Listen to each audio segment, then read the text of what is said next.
always have been. In the ring and in business. 30 years of battles, rising, falling, rebuilding. I've made money, I've lost money, but it wasn't until I created Zapata Systems was I able to really climb my way out. But the toughest fight, it wasn't physical. It was watching money walk out the door week after week, whether to vendors charging too much or labor not justifying the revenue. That money stress, it doesn't always stay at work. It follows you home, turns into arguments, cold dinners, and broken peace. And then there's the IRS, back taxes, deadlines, pressure you can't punch your way out of. Zapata Systems shows you what you're really paying. It gives you control, leverage, and savings. This isn't about surviving. It's about winning. You're in a fight. Start acting like it. Zapata Systems. Fight smarter.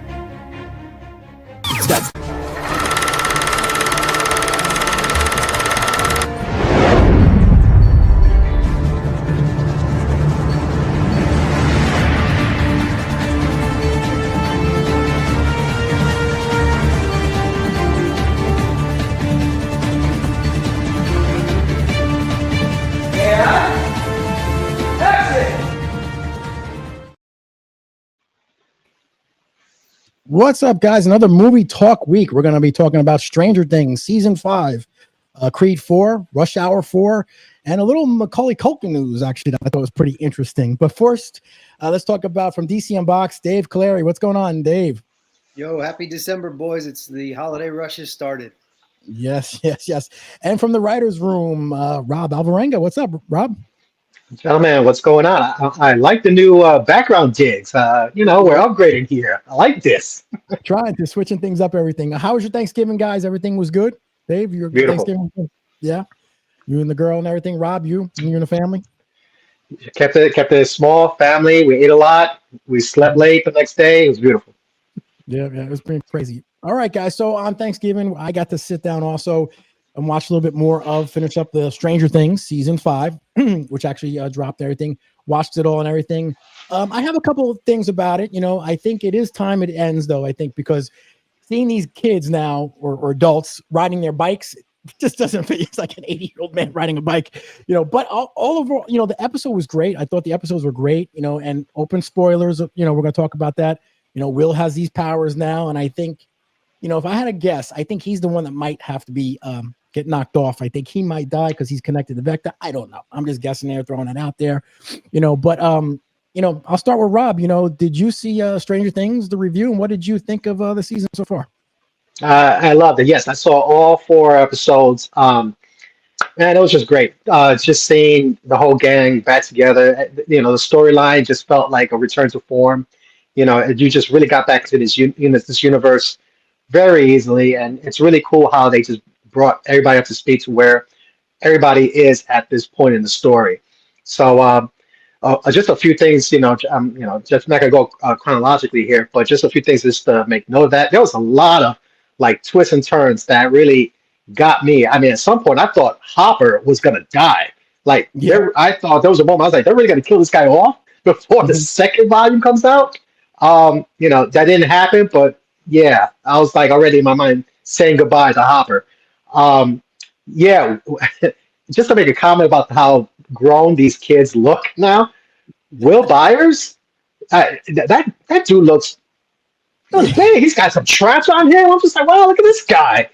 It really worked because at towards the last scene, the last episode, when you see that he has these powers that he could actually control the Demogorgons, which was badass. Just that last shot with his eyes, with the Vecna eyes and stuff, really throws a wrinkle into this dynamic. And also Max, we see Max and how her body is one place and her mind is in the mind of Vecna. Wild. It was really cool to see her. So overall, I mean, it's got me hooked. It gave me just enough twists and turns to keep me going. I can't wait for the next one to come on. Yep, it was pretty good. Dave, what did you think of the Stranger Things Season 5 so far? I thought it was great. In the very beginning, seeing the age of the kids was the only thing that took me out like a little bit. But once this show kind of gets going, you kind of settle in. The interesting thing is, I guess, everyone seems to be talking about like who's gonna die, who's gonna die. I saw a quote from Ross Duffer saying no one's died in part one. He's like, this isn't Game of Thrones, so I don't think we're gonna be losing a bunch of people, to be honest. Oh, okay. I don't even remember hearing that originally. I think everyone figures we might because it's the end and it doesn't really matter. We may not. We might lose. Listen, if we still have the Wheelers, there's a good chance everyone else is going to make it through. Exactly. I was like, they really gave you guys the parents the business in the second episode. Yeah, I mean, wow, yes. That way to kickstart the damn season. Now I heard some rumors. I don't know if you thought it was great. Go ahead. And I already got tickets for the finale at Garden State. Oh, really? Yeah, it sold out fast. They had 2 shows Wednesday night and 3 shows Thursday, and they were gone like that. What the hell? Sheesh. That's crazy. So it's interesting that little clip, that little article thing you just flicked up said something like, it seems like it's past its core audience or something like that. What did that article even say? Yeah, so the article, I saw it, and I saw some of the reviews that people were saying. And one of the articles I saw that I was like, oh, this is pretty interesting, is saying that, it is time for it to end because the kids are getting old, older. The people who used to watch it, like even my son was, he was like, 10 when he watched it. Now he's in college. It's like he aged so much. So everyone's not into it anymore, they're saying. But you know what? It's sold out, like you said, Dave. So, they're doing something right, These I saw Netflix servers crashed like the minute 8 o'clock came on. I mean, it's been 10 years, but yes, the first half of the MCU was also a decade. So even though 10 years is a long time, that's still a lot of time to grow up with a property and to like have it be with you in some kind of formative years. So the only drawback with this is that 10 years, 5 seasons, like 2 years every season, it's not really how most television happens. But if they wanted to go on past this, they could. You just have to have it. You just have to have a time jump and age them up. Like I get what they're saying, but that's not really, that wouldn't be a knock on the show if they decided they wanted to go past this. They could. Yeah. I keep hearing a Nancy Wheeler spinoff is happening. I don't know if this is true. It's a book. Interesting. What? It's a book. It's a book? Yep. Okay. I did not know that, but I keep heard that. I also heard another rumor that they're saying that, Will might be, Vecna might be the father of Will because they're connected. And then, they had a flashback, you remember, with the mother in high school and saying you never saw the father and now he's got the powers. So there's a little bit of rumor I heard. They're saying that maybe he's connected and might be the father. I don't know. That would explain his new powers for sure. Mighty convenient. I think people need to stay off the internet. Yeah. These rabbit holes, I don't know where they take you.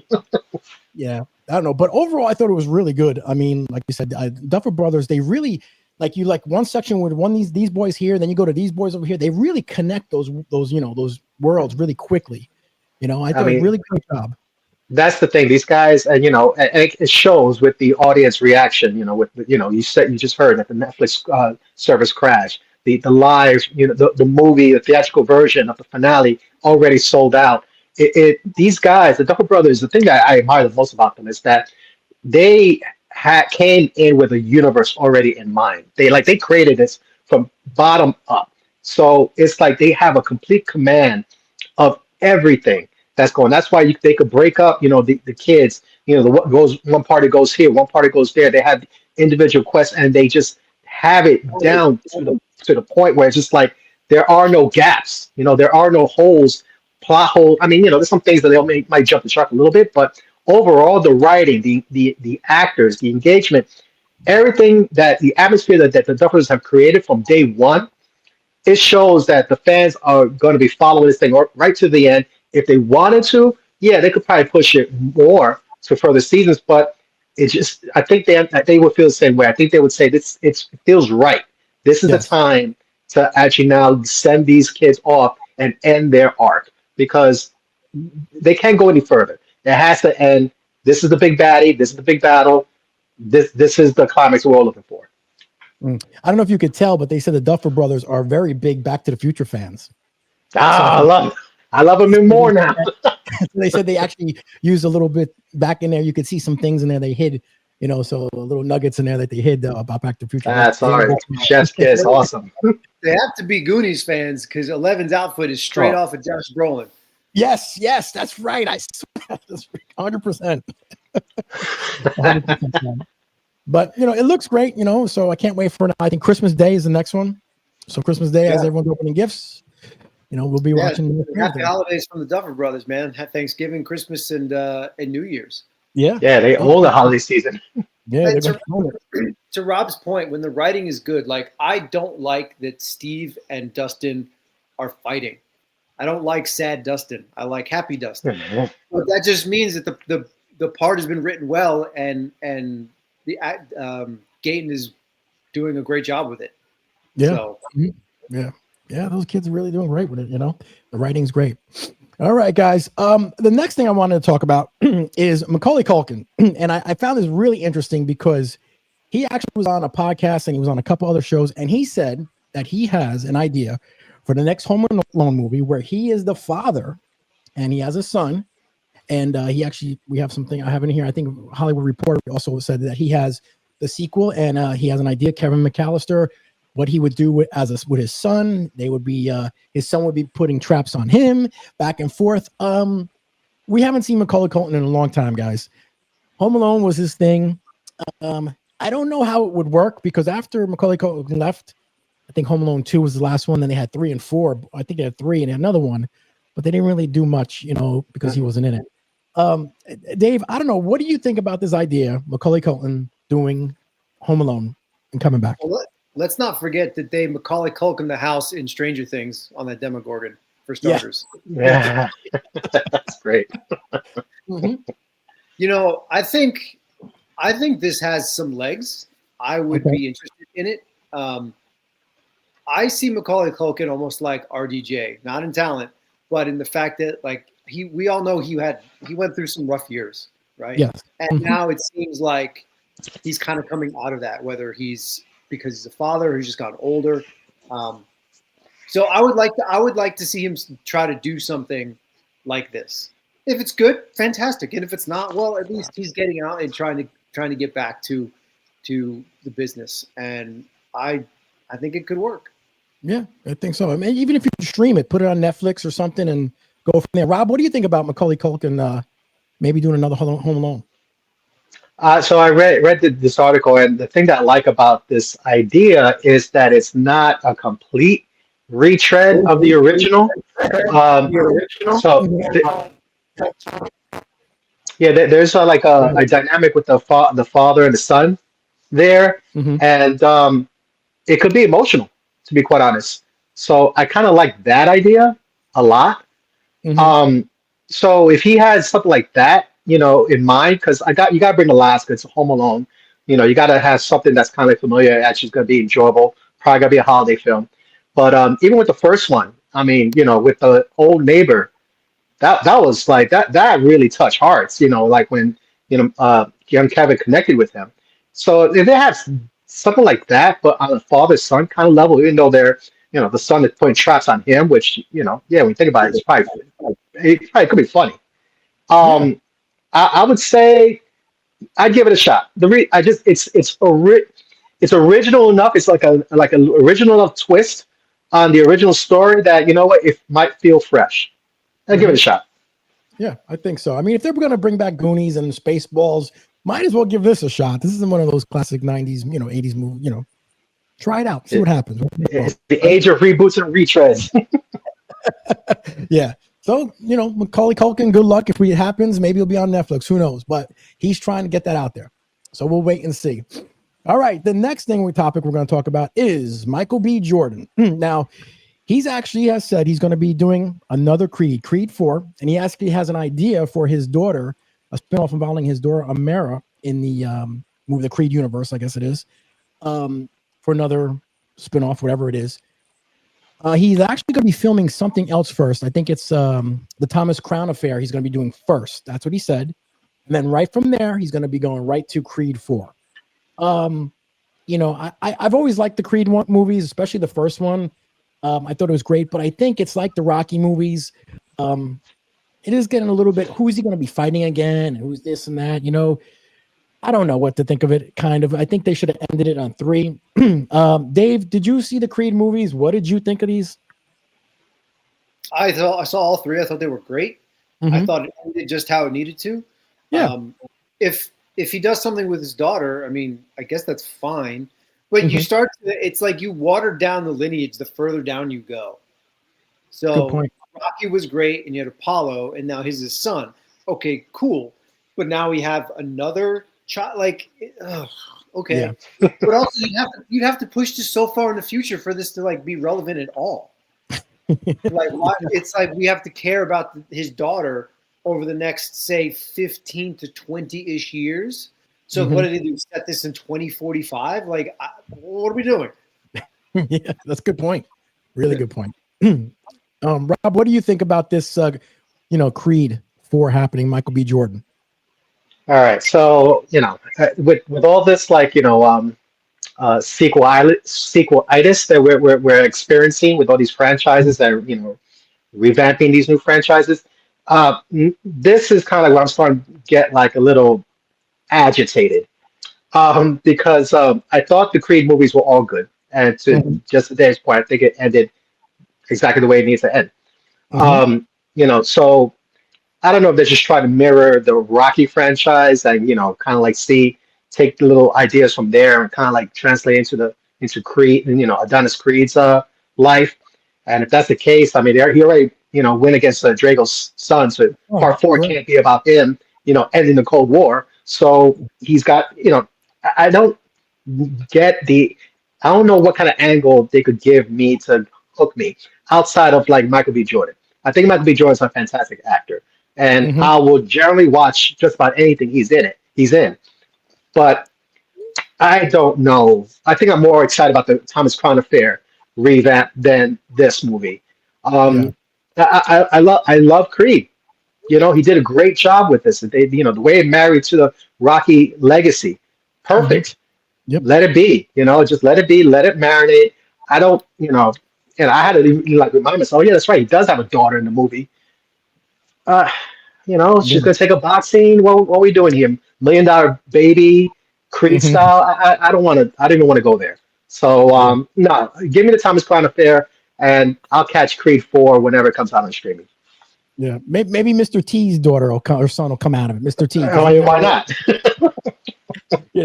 Clubber Lang. Plus, we have like another Dirty Dog Apollo story. Like, I had a kid I didn't know about. I don't know. Come on. Who knows what we're gonna, But we'll see what happens. I mean, I enjoyed the Creed movies. I did like them, but I think it should have ended here. I don't think it should be going too much further. But if it makes money, they're gonna keep doing these movies. Listen, the 2 questions you always have to ask is 1, what is your favorite Rocky movie? And 2, why is it Rocky 4? Correct. Yeah, Rocky 4 is probably one of my favorites. I like Rocky 3 because Hulk Hogan was in it. It's Thunderlips. Yeah, I like that too because I'm a big wrestling fan. So, but all the Rocky movies you love. Those 80s. 4 was just the pinnacle of like almost at total silliness, but still go America. Yep. Mm-hmm. Like like there was no bigger bad guy, like physically and figuratively than Drago. And I do like how they brought him back in Creed. It did make a lot of sense. Yes, that was a nice little homage. It was a really nice way to tie up that storyline. Mm-hmm. Yeah, well, we'll see. We'll see when that comes out after Thomas Crown Affair. We'll see what happens with Creed. All right, man. The next subject we're going to talk about is one of my favorite movies is Rush Hour. I love the Rush Hour movies. And according to Paramount, they said they're actually going to be distributing it already, and they have it already done and signed in the bag. Rush Hour 4 is coming, and actually Trump actually was talking about it, and they I guess pushed that too. But Rush Hour 4 is happening. I'm a big, I love that, movies. I love those all the time. Chris Tucker's really funny. Jackie Chan, I think they're great. I heard that Eddie Murphy was supposed to be Chris Tucker's role, but he didn't take it. He refused it. He was doing something else. That would have been an interesting twist. But that would definitely be interesting. Yeah, interesting, right? But Rush Hour, I love the movies. I thought they were great. Dave, I'm going to start off with you. Rush Hour 4. You digging it or what? As long as it doesn't have Lethal Weapon 4 vibes. Okay. We'll see. One classic, 2 is very good. 3 was okay. Like 3 didn't hit the mark as much as I would have liked it to. 4, I mean, depend. What do we do? Are we still like? When did 3 even come out? Like 20 years ago? Yes. Yeah. Like, Are a long time we ago. like this far down the line? I think Chris Tucker can still bring it. Jackie Chan still. His part would probably be different, only because obviously he's getting older. I liked what Jackie Chan did in the last Karate Kid movie, but like the dynamic is different. I would still go see it because it's freaking Rush Hour, man. Like, why not? Yeah, 100%. It would be Paramount because who absorbed New Line Cinema? I don't know, but Paramount is the one that said they're going to distribute it. That's what they said. I don't know what happened with it, but I don't know who has the rights. Someone sold the rights then to for Paramount to get it then. Yeah. Speaking of Paramount, I don't know if this has any veracity. Like I saw it really quickly earlier. Is that they're apparently in the running to buy Warner Brothers as well? Yeah, that would be the Paramount Skydance. Well, yeah, it's actually now Paramount Skydance after their last merger. You know, it's funny. A couple of things. I just got to laugh that this movie's happening because of the president of the United States demanded it. So you know, go America. So, but yeah, this is my thoughts on this. The chemistry that Chris Tucker and Jackie Chan had in those movies is gold. If they could still kind of like rekindle that, but make it so it's more reflective of their age, because when this movie eventually comes out, these guys are in that they're probably grandfather ages. I'm not sure if they're gonna have like kids or whatever. I don't think none of them had kids. They had Soo Young, which is like their adopted daughter.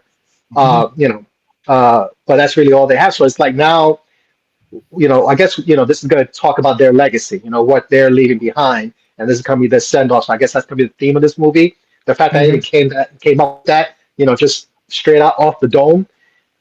That's the reason why I'm worried about this thing, because it seems like it's going to be kind of formulaic. It's like, again, Well, you just with tried these, Lethal Weapon 4. exactly. So it's just like but you could totally see this happening. And again, with these, I see why Hollywood feels like this is they need to do this, because they feel like the only way to make the money they want out of the box office is they got to put out, franchises, IP, properties that people are familiar with. They're gonna like, oh, okay, I know about that, franchise. Let me go see what's new about it. It just feels like it's getting rushed, no pun intended. And by the time this thing comes to to theaters, I don't know. There better be one hell of a trailer, and that trailer better be funny as all hell. Because if it's not, if there's any tinge of just like corniness to it, it's not going to do well at all. That I could promise you.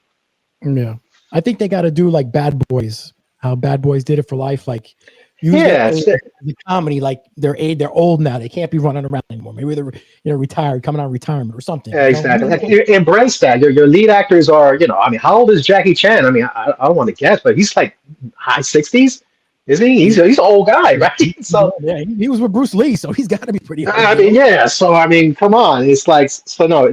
I hope they embrace that. But again, it's like, they just sort of rip off, for what's been done already with like Bad Boys, with Lethal Weapon 4. I mean, I don't know. I'm worried about this. How old is Jackie Chan? 71. 71. You can't have a 71-year-old drop kicking people anymore. I'm sorry. That's just not going to fly. Asian, black don't crack and Asian don't raisin. Yeah. True. Yeah. Oh no, we'll see. Chris Tucker's only 54. Wow. Damn. Jesus. I thought it was older than that too. Yeah.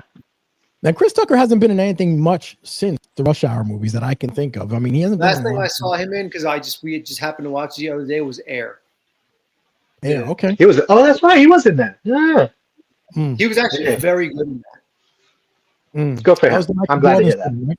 Michael Jordan story. Yeah. Is that the Michael? Okay. Okay. Yeah, sneakers. It was very good, and he was very good. Okay. He still had all his Chris Tucker mannerisms that make him enjoyable to watch, but it was completely restrained and like fit the character. Like he was able to be himself without taking away from what the performance was supposed to be. I was actually pretty impressed by it. Wow. All Okay. right. Well, I guess we'll see. I mean, who knows when they're going to put it out, but Rush Hour 4, it's happening. So let's see. Jackie Chan will be 75 doing his own stunts. Is happening. Why can't Rush Hour happen? Exactly. All right, guys. We're going to take a quick break, listen to our sponsor, and be right back. The code never changes. That's why Straight Outta Jersey has partnered up with the Cosa Nostra brand. Not just a name, but a code you will wear on your chest. From the streets to the mic, we carry the same message. Respect is earned. Loyalty is everything. And silence is sacred.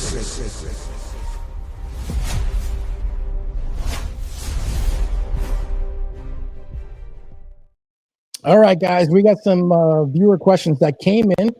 And the first one was from Carlos in Brooklyn. And he says, screenwriter Rob, do you have any writing superstitions? Writing superstition. That's a good one. Writing superstitions. I can't really say that I do. I guess the only thing that one thing that I do take away, because Stephen King actually wrote this or said this one time, that he is very careful about not repeating himself. So every single one of his stories it's a different dynamic. I think he's only done like there's certain particular stories like Mr. Mercedes, where it's just it turned into like a little mini like trilogy and such like that. But for the most part, his stories, he tries to keep it just like single one-offs, all within his like Stephen King universe and stuff. And I like that. I don't unless I'm getting paid to do a sequel of one of my stories, I want to do something new.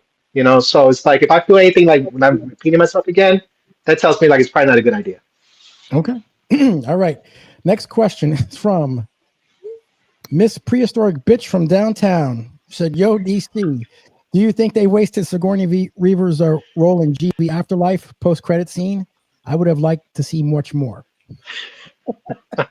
Why are the Ghostbuster people the most creative? This is a new person, right? It's not the same guy just changing his handle, right? It could be Bruce. It could be Bruce. It could be Bruce. People change their handles. I don't know. People have all these fake names. So, Yeah, I mean, a little bit. It's interesting when I watched. I think it was just the regular. It's called "Cleaning Up the Town." It's a really great Ghostbusters documentary, and Sigourney Weaver's in there, and she's like, as soon as that movie came out, I was famous. Now she had Alien 7 years before that, like she was, but she said that really made her famous. So it's really interesting. She was such a great addition to the cast, and her character is interesting, but I think it's only interesting in how she interacts with the Venkman character, with Bill Murray's character. But as we know, Bill Murray's like kind of tough to pin down, and like he just does these little kind of bit parts. So could they have done more with her? 100%. Would it have made sense in the context of this totality of the story, like tying up the Spengler arc and whatever they were going to have Bill Murray do? Not really. So I would have liked to have seen it, but I just don't think narratively it made sense. Yeah, exactly. Yeah, the post-credit scene was pretty funny though with Bill Murray and when they're showing the cards. It was pretty funny. Yeah. I thought it was pretty good. All right, next question here. Billy from New Milford, New Jersey says, movie pundit, who was your 80s movie crush? Molly Ringwald, Elizabeth Shue, Leah Thompson, Phoebe Cates, Michelle Pfeiffer, or someone else? Elizabeth Shue is one of my favorites. I loved her. I thought she was pretty cute there. Adventures of Babysitter. Yeah, Adventures of Babysitter. Mm-hmm. What about you guys? Who do you think? Phoebe Cates for me. I fell in love with her in Gremlins. I was just like mesmerized by her. I'm just like, who is this girl? And why do I need her in my life? Yeah. Dave, you have someone you on the list, you maybe, or someone else? I just remember being taken back by Kim Cattrall in Mannequin. Oh, that's a good one. That's a real good one. Yeah. That's a real good one. Kimberly Charles. Yeah, she was pretty good looking there. All right. Next one is from this one is from Hank H from Hello Movie Team. What was your favorite TV show growing up? I was a big Knight Rider fan and Alf fan. Oof. Anybody remember what ALF stood for? Oh, Jesus. Alien life form. Yep. Yeah, alien life form. That's right. Yeah, alien life form. Wow. I don't know. Let's see, favorite TV show. I like Different Strokes. I loved a lot of the old stuff, Brady Bunch, Gilligan's Island. I used to watch all that stuff. What's happening? Yeah, I ran the gamut. So when they're talking, Knight Rider, yes. Alf, yes.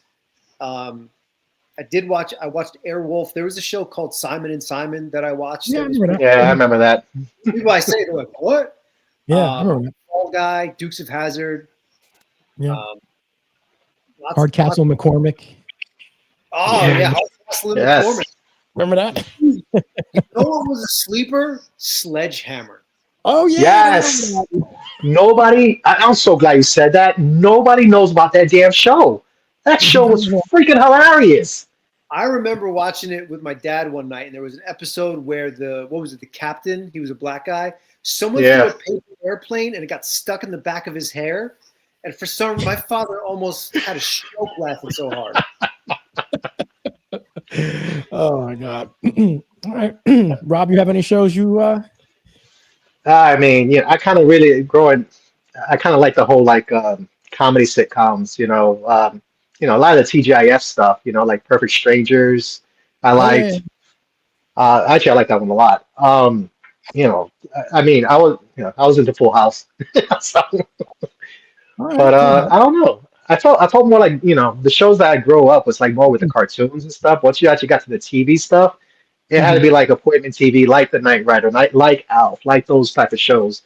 But for the most part, it was the comedies that I liked. Okay. You know what's interesting is when I see some old clips on Instagram, it's usually like the Fresh Prince or whatever. And what was Uncle Phil's actual name? And he passed away. That's that's what's his name? Actually, Phil. Yeah, I do know. Not Carl. I don't know why I'm thinking Carl for some reason. What was his name? I'm gonna have to look that up. Carl Winslow and James. Oh, James Avery. Was that him? Thank you. And he as an actor, he was fantastic, and his character was just so well written. And I don't know how different a concept of Fresh Prince of Bel-Air was when it came out, like a very well-to-do black family in Beverly Hills. To me, I was like, whatever, I'm just a show I'm watching. But Society, I don't know if that was like against the grain at the time. But then you also had Family Matters and Reggie VelJohnson, right? Mm-hmm. Yep. And yeah, even to Rob's point, the TGIF, like Full House. You can say what you want about Full House, but if you look back now, we all know the kind of comedian that Bob Saget was, but like Danny Tanner, like yes, all the family stuff that we watched growing up. I don't know if that had impact on how any of us decided to be with family or relationships or as parents, but like not the worst thing you could have watched growing up, right? And that stuff doesn't exist anymore. Yeah, the Cosby Show, even though Cosby Show. Or what was another one? Oh, Who's the Boss is another one too. For everything the Cosby Show represented at the time, yes, it was. Oh my God, television. Yeah. That's sad. That's sad because people are just gonna know that they just see Bill Cosby, they're not gonna get past the name. But that show was freaking amazing, and that show tackled a lot of topics that were just like they just don't do that in TV shows unless you talk about like streaming or like own properties and stuff like that. And the spinoff A Different World was another one too that was just like awesome. Mm-hmm. Yeah, Team Hardison, baby. Yeah, yes, sir. James also had the freshest J's on all the time. Mm-hmm. James Avery, didn't he voice Winston from Ghostbusters Extreme? No, that was cartoon. I think he voiced the cartoon. Arsenio Hall yes. Did Winston for most of it, and then the second half of the series was this guy Buster Jones. Okay, who was? I know he was. James Avery was a character. Yeah, that's it. That's Shredder. Wow. He was a voice There you actor go. in some cartoon, but I forget which one it was. Shredder. Yep, there it goes. Okay, gotcha. All right, guys. Now we're going to do a little something else. I'm going to give you the movie poster, and you guys are going to tell me what movie it's from. I'm going to just set something up over here. Move you guys around here. All right, and this week's we're going to do of Denzel Washington. All right, we're going to do Denzel Washington movies. All right. All right, so I'm going to start off with you there, Robbie. Here we go. First movie poster. Oh, I think that's John Q. John Q is correct. Very good. Very good. John Great Q. movie. Very good. All right. Dave, you can get this one very easily. This is a famous one. Oh, Trading Day. Training Day. Oh. Very good. Very good. All right, Rob. Here we go. Looks like Malcolm X to me. Malcolm X is correct. Malcolm X is correct. All right. Dave. He Got Game. Very good. Got Game. All right, here we go. All right, here we go, Rob. Oh, The Book of Eli. Book of Eli. Very, very good. Very good movie. I very enjoyed that. All right. All right, here we go. All right, here we go, Dave. Pretty sure it's The Equalizer. Correct. But is The Equalizer. the first one? Okay. Yep, first. Correct. All right, next one. Here we go, Rob. Here we go. Oh crap. Oh my God. It's not. It's wrong. I know it's wrong, but The Hurricane. The Hurricane is right. Yes. Yes. Yes. I thought you were going to say, please don't say Ali. Wrong guy. All right, and I think the last one here for you. Oh, damn. I don't remember. Oh, this is one of the good ones too. Yeah, Man on Fire. Man on Fire is correct. Man What on the Fire. girl threw me off for some reason. All right. Now let's go back to the normal version here. And I got a couple other things we're going to do. We're going to do famous movie quotes. All right. I'm going to go famous movie quotes. Oh boy. All right. And see if you guys get this one. All right. Famous movie quotes. Hold on. Why is this all messing up over here for me? Yeah. It's coming. Hold on. There we go. All right, guys. Here we go. All right, so I'm going to start off with you, Rob. The first quote is, Houston, we have a problem. What movie? Oh, Apollo 13.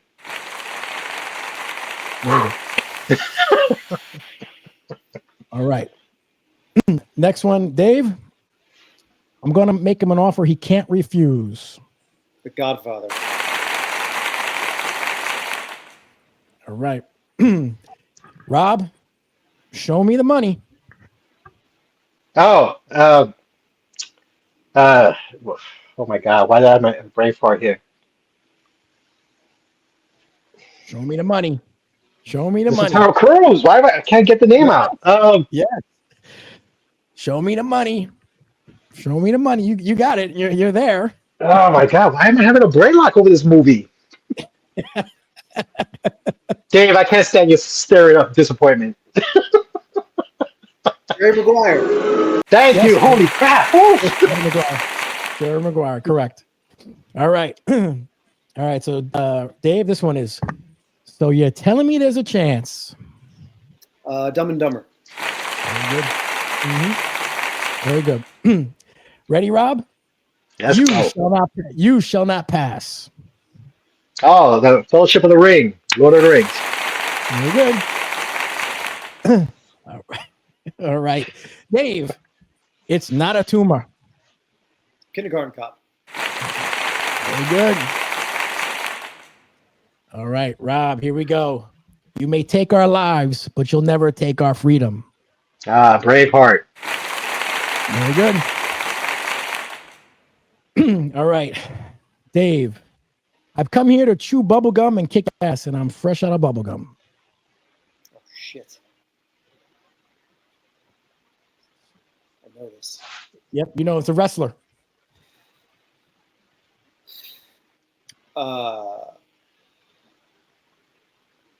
Come here to chew bubblegum and kick ass. And I'm all out of bubblegum. Mm. I can't remember the damn movie. Classic one. Come on. Wrestler. Yes. I don't know. I'm blanking. Rob. They live. They live. They live. Okay. I had all those horror things mismatched. All right. Let's see. Rob, fat guy in a little coat. Tiger Boy. That's correct. All right. Dave, say hello to my little friend. Scarface. All right. Say when I walk in the bedroom at night. All right, Robbie. All right, Rob. All right. You're killing me, Smalls. You're killing me. Oh, the Sandlot. The Sandlot. Very good. Very good. All right. That's all I got this week, actually, guys. But that was very good. Not bad. All right, guys. Well, another great show. If there's anything else, guys, I will see you guys next week. You got it. Have a good one, brother. You got it. Started from nothing. Jersey streets, we owned it. Jay-Z pumping iron. Body builder coding. Years on the course.